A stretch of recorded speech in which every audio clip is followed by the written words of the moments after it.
Let's pause the shot for now and come back to this part of the video where I show you exactly how to frame and get these kind of shots and see how we can put those together to form a very compelling piece like what you just saw in the beginning and what you'll be completing at the end of this video. So this right here is an extreme close-up, and this is mostly used to just show something very important on the screen. One thing is that if you're doing a shot like this, you should be very careful with your aperture because any slight movement, the person will move out of focus. Joe, move your head back a little. As you can see, he's already out of focus. Move it in front. Stop. All right. So basically, if you're taking an extreme close-up like this, you just need to be careful about your focus point. The next shot I'm going to be talking about is the close-up.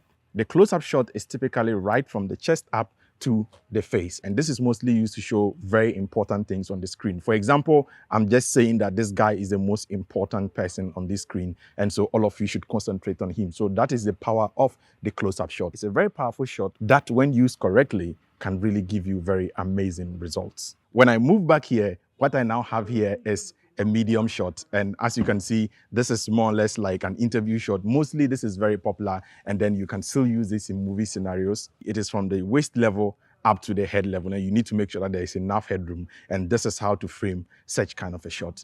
If we take a few steps back further again, this shot we have right here is actually called the cowboy shot. It starts slightly up the knee level to the upper parts of the body. This was made popular by Western films where from this particular shot you can see the gun hanging right below where the pocket is. Hence, the person can easily pull out the gun from there. And those are the kind of films that made this kind of shot very popular. So it is most often called the cowboy shot. Now, if we take another step further, at this distance, we have something called the full shot, and you can see the full character. In most cases, this is really used to show where the person is in relation to objects within a scene. Now, there's another variation of this, which is the extreme version of this. So now, if we pull back, this shows more of the environment in relation to where the person is standing. And this is mostly used at the beginning of scenes just to help give a context of where the person is. The last major shot here would be an establishing shot, which is more wider than this, giving a broader context as to where the whole scene is happening. You can't just start with close-ups because we need to understand and know where the scene is happening before you cut to close-ups.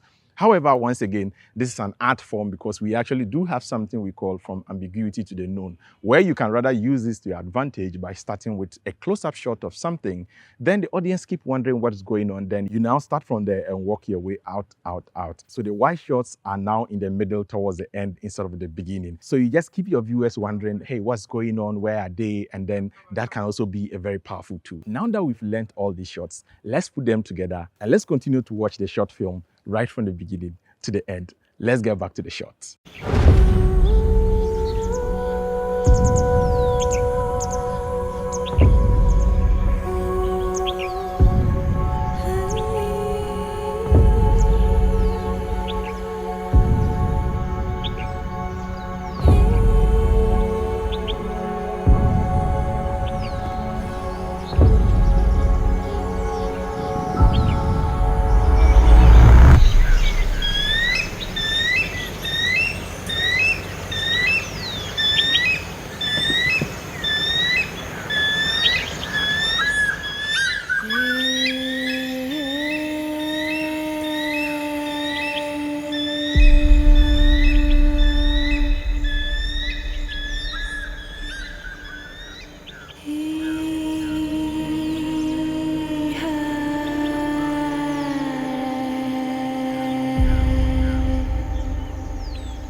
From the video, as you can see, we use both the wide shots, the medium shots, and all the extreme close-ups. Everything, as you can see, was meticulously used in this particular piece. Let me know what you think about this in the comment section below. What are the major takeaways from this video? And please do not hesitate to let me know if you have any further questions in the comment section below, because I'll be coming your way with another video where I'll be showing you exactly how to compose and get some of these shots by showing you a BTS video of the making process of the short film. If at the time of watching this video, the BTS is already ready, it will be right here. Click here to watch that video, and I'll catch you in the next one. Until next time, as always, guys, keep practicing filmmaking.